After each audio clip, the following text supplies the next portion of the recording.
सभी विद्यार्थियों का एसवी चिल्ड्रन रावला के ऑनलाइन प्लेटफॉर्म पे आपका स्वागत है। और बात कक्षा 10 विषय सामाजिक विज्ञान की चल रही है। आपको पता है सामाजिक विज्ञान का जो पहला अध्याय है स्वर्णिम भारत से लेकर 1206 ईस्वी तक, इस अध्याय में हम बात करेंगे। जैसा कि आपको पता है, आपको मैंने एक ही बात बता दी कि अगर आपको 10वीं में अच्छे मार्क्स लाने हैं तो आपको सामाजिक विज्ञान के अंदर 90+ नंबर लाने हैं। जो विद्यार्थी ये टारगेट बना के चल रहा है कि हमें अच्छे से अच्छे नंबर बनाने हैं, 95+ का रिकॉर्ड जो पीछे 94 का 94 93 के आसपास है, अगर 95 का रिकॉर्ड तोड़ना है तो आपको सामाजिक विज्ञान में 90+ नंबर लेके आने हैं। सबसे बड़ी बात, अगर आपके 90+ नंबर सामाजिक विज्ञान में आते हैं, इस टारगेट को ही हम लेके चल रहे हैं, ध्यान रखना 90%+।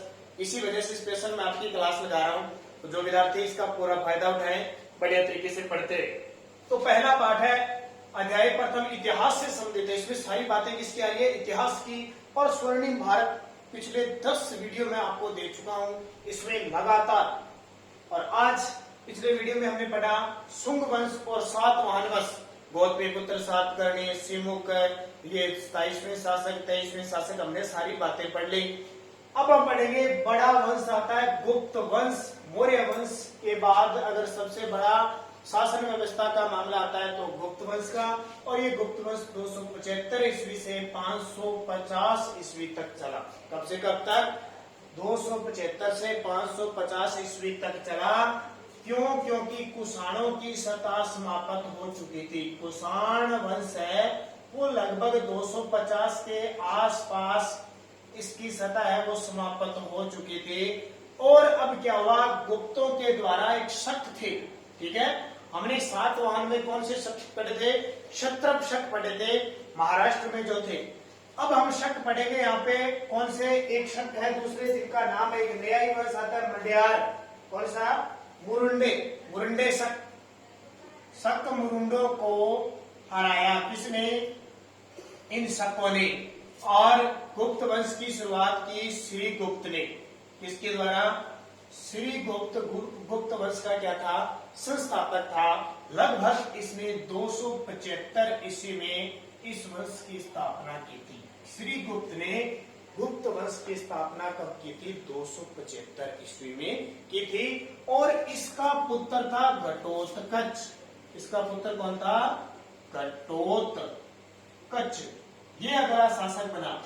श्री गुप्त के बाद शासक कौन बना? घटोत्कच। तो घटोत्कच इसका क्या हो गया? उत्तराधिकारी। जब उसका पुत्र गद्दी पर बैठ जाता है तो उसका क्या कहलाता है? उत्तराधिकारी कहलाता है, ठीक है। तो घटोत्कच की खास बात देखो, घटोत्कच ने एक उपाधि धारण की थी। इस घटोत्कच ने एक उपाधि धारण की थी जिसका नाम था महाराजा। महाराजा की उपाधि धारण कौन करता है? घटोत्कच। बात याद रह जाएगी। क्या याद रखोगे? इस श्री गुप्त ने 275 ईस्वी में गुप्त वंश की स्थापना की। श्री गुप्त के बाद उसका उत्तराधिकारी घटोत्कच शासक बना, जिसने महाराजा की उपाधि धारण की। बीच में आपको एक और बात बताता हूँ, समुद्र गुप्त है। कौन सा? समुद्र गुप्त। ये समुद्र गुप्त, इसके काल में एक प्रशस्ति लिखी गई, प्रयाग प्रशस्ति। प्रयाग प्रशस्ति में इसने अपने आप को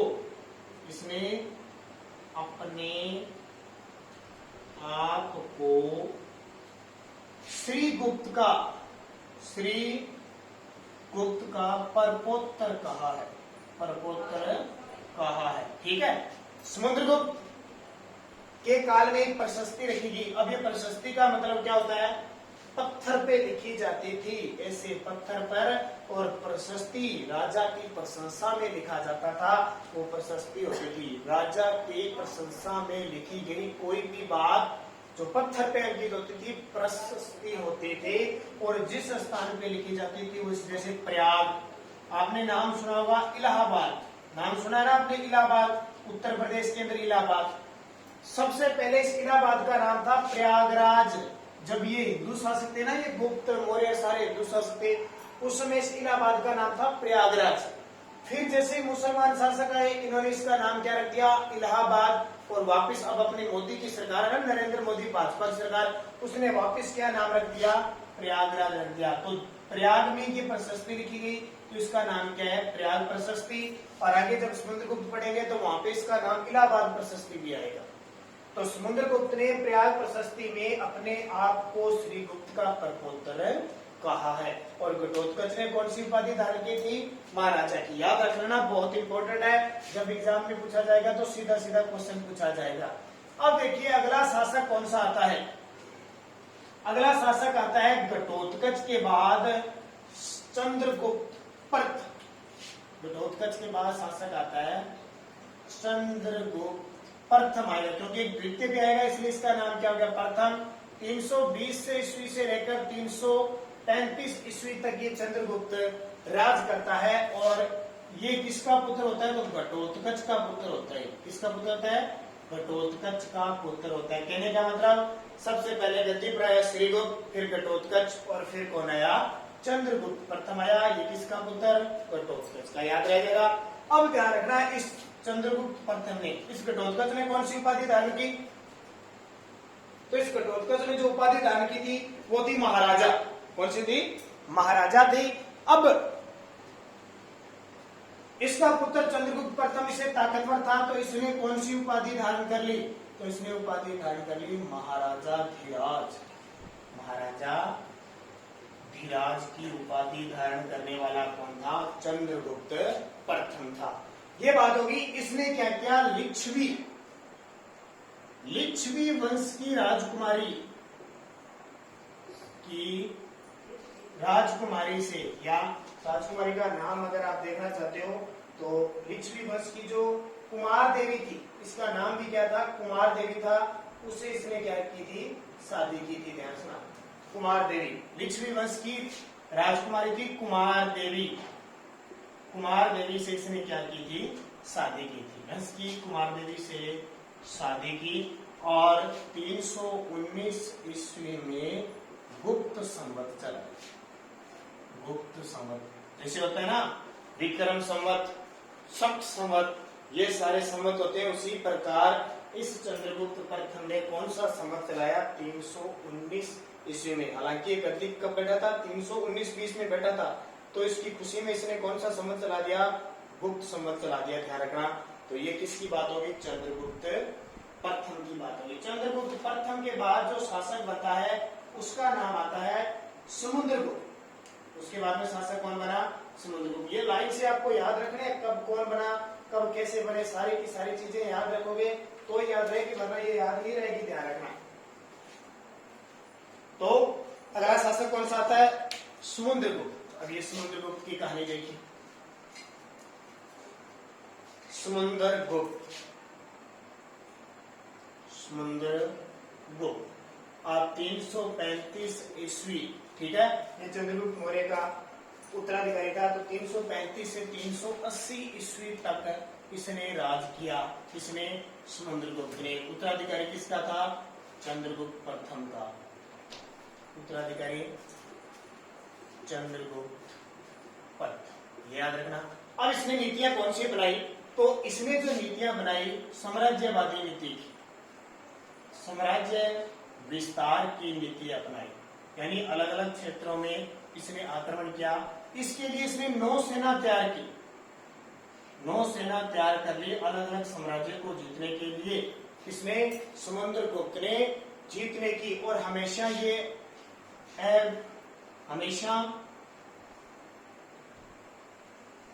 हमेशा विजय रहा, यानी कभी भी ये हारा नहीं। और इसका जो दरबारी कवि था हरिशैन, इसका दरबारी कवि हरिशैन ने इलाहाबाद कह दो या प्रयाग कह दो, प्रशस्ति में इसकी सेना से सम्मिलित प्रशस्ति में सैनिक सफलताओं का विवरण लिखा है। सैनिक सफलताओं का विवरण लिखा है। ठीक है, देखो दरबारी कविता हरिशैन, उसने इलाहाबाद या प्रयाग प्रशस्ति में इसकी सैनिक सफलताओं का विवरण, यानी इसने ये लिखा है कि कभी भी समुद्रगुप्त हारा नहीं, हमेशा विजय रहा, इसलिए इसे भारत का नेपोलियन कहते हैं, ध्यान रखना, भारत का नेपोलियन, किसे? समुद्रगुप्त को भारत का नेपोलियन कहते हैं। याद रखना, आपकी किताब में नहीं दिया लेकिन आप इसको याद रखना है। नौसेना, नौसेना का मतलब होता है जल सेना। जो आज जल सेना ना, जल सेना तैयार की थी साम्राज्यवादी विस्तार के लिए, और ये उत्तराधिकारी किसका था? चंद्रगुप्त प्रथम का। तो ये आ गया। जो इलाहाबाद पर्याप्त किसने लिखी थी? हरिश्चंद्र ने लिखी थी। फिर इसने विजित प्रदेशों को 5 भागों में बांट दिया, 5 भाग कर दिए। जो जो क्षेत्र इसने विजय किए थे, कौन कौन से किए थे? इसने कौन कौन से क्षेत्र जीते थे? एक तो गंगा का मैदान, गंगा यमुना का क्षेत्र जीता।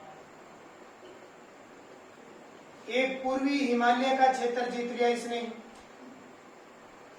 ठीक है। एक पूर्वी दक्कन का क्षेत्र जीत लिया। एक दक्षिण भारत के क्षेत्र जीत लिए, ठीक है। गंगा यमुना का मैदान, पूर्वी हिमालय, पूर्वी दक्कन, और ये जो आपका मालवा का क्षेत्र है ना, मालवा का पूर्वी विंध्यन 8वीं राज्य, पूर्वी विंध्यन 8वीं क्षेत्र, 8वीं क्षेत्र, इसको भी जीत लिया। तो कहने का मतलब समुद्रगुप्त ने बहुत बड़ा साम्राज्य स्थापित किया था। गंगा यमुना का जो क्षेत्र है उसको जीत लिया, पूर्व का हिमालय जीत लिया, पूर्वी दक्कन जो महाराष्ट्र के आसपास है, दक्षिण भारत के क्षेत्र पर इसने विजय क्षेत्र, और पूर्वी विंध्यन 8वीं कहलाता था। इसके अलावा ये खुद क्या है? वीणा बजाने में दक्ष था, वीणा बजाने में दक्ष था, ठीक है। और इसका एक सिक्का मिला, एक सिक्का, उस सिक्के पर इसको वीणा बजाते हुए दिखाया गया, इसकी तस्वीर बना ली। और वीणा बजाते हुए इसलिए कहते हैं कि वो वीणा बजाने में दक्ष था। एक सिक्का मिला है किसका? समुद्रगुप्त का। कवियों का ये संरक्षण करता था, इसलिए इसे कवि राजा की उपाधि दी गई, कवि राजा की उपाधि। किसे? समुद्रगुप्त। ये सारी बातें किसकी है? समुद्रगुप्त की। बढ़िया तरीके से याद करना, क्वेश्चन किसी भी प्रकार से एग्जाम में पूछा जा सकता है, ठीक है। समुद्रगुप्त के बाद में देखो शासक आता है चंद्रगुप्त द्वितीय।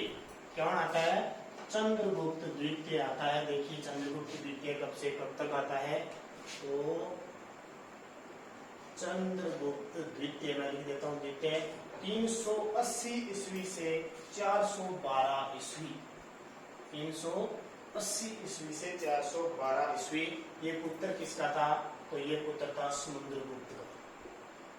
इसका पुत्र था समुद्रगुप्त का, ये पुत्र था। और इसे 2 नाम मिलते हैं, इसके पूरा नाम देवराज और देवगुप्त। इसके 2 नाम कौन से मिलते हैं? एक तो देवराज और एक देवगुप्त, इसके नाम मिलते हैं, ध्यान रखना। अन्य नाम पूछ रहे आपसे कि देवराज और देवगुप्त किसके नाम थे? तो चंद्रगुप्त द्वितीय के नाम से। इसने अपना साम्राज्य विस्तार किया, रिश्ते बनाकर किया, विवाह शादियों से किया। अपनी पुत्रियों की शादी दूसरों से कर देता था जिसका साम्राज्य इसको प्राप्त करना था, और खुद भी किसी से शादी कर लेता था। तो ये साम्राज्यवादी नीति इसने कैसे बनाई? रिश्ते संबंध बना के इसने अपनी पुत्री प्रभावती का विवाह, पुत्री प्रभावती का विवाह रुद्रदामन से कर दिया। किससे? वाकाटक राजा था रुद्रसेन से कर दिया। वाकाटक राजा रुद्रसेन से किया, ठीक है। वाकाटक राजा, बाद में इसकी क्या हो गई? मृत्यु हो गई। और प्रभावती का जो पुत्र था, छोटे पुत्र को गद्दी पर बिठाकर राज्य की वास्तविक शासिका बन गई, ठीक है। प्रभावती अपने छोटे पुत्र को गद्दी पर बिठाता है, क्यों? क्योंकि इसकी क्या हो जाती है? रुद्रसेन की मृत्यु हो जाती है। और ये पुत्री किसकी होती है? चंद्रगुप्त की होती है। तो प्रभावती छोटे पुत्र को बिठाकर खुद क्या बन जाती है? शासिका बन जाती है। यानी कहने का मतलब राज्य किसके हाथ में आ जाता है? चंद्रगुप्त द्वितीय के हाथ में आ जाता है। चंद्रगुप्त द्वितीय पश्चिमी मालवा और गुजरात को भी जीतता है। पश्चिमी मालवा व गुजरात विजय, इन क्षेत्रों को भी जीत लेता है। एक तो मालवा जो मध्य प्रदेश के अंदर ध्यान रखना ज्यादा तरफ है, और गुजरात को भी जीत लेता है। उज्जैन को अपनी द्वितीय राजधानी बनाता है। उज्जैन, पता आपको? उज्जैन मध्य प्रदेश में, उज्जैन को द्वितीय राजधानी बनाता है। पहली कौन सी होती है? तो पहली पाटलिपुत्र होती है, इनकी ध्यान रखना। उज्जैन को ये क्या करते हैं? द्वितीय राजधानी बनाते हैं। और शक विजय के बाद ये चंद्रगुप्त शक विजय के बाद विक्रमादित्य की उपाधि धारण करता है। कौन सी? विक्रमादित्य की उपाधि। ठीक है, ये कौन सा हो गया आपका? चंद्रगुप्त सेकंड। 380 से 412 ईस्वी किसका पुत्र था? समुद्रगुप्त का। अन्य नाम इसके क्या थे? देवराज, देवगुप्त। पुत्री प्रभावती का विवाह इसने वाकाटक राजा रुद्रसेन से कर दिया, लेकिन रुद्रसेन की क्या होगी? मृत्यु।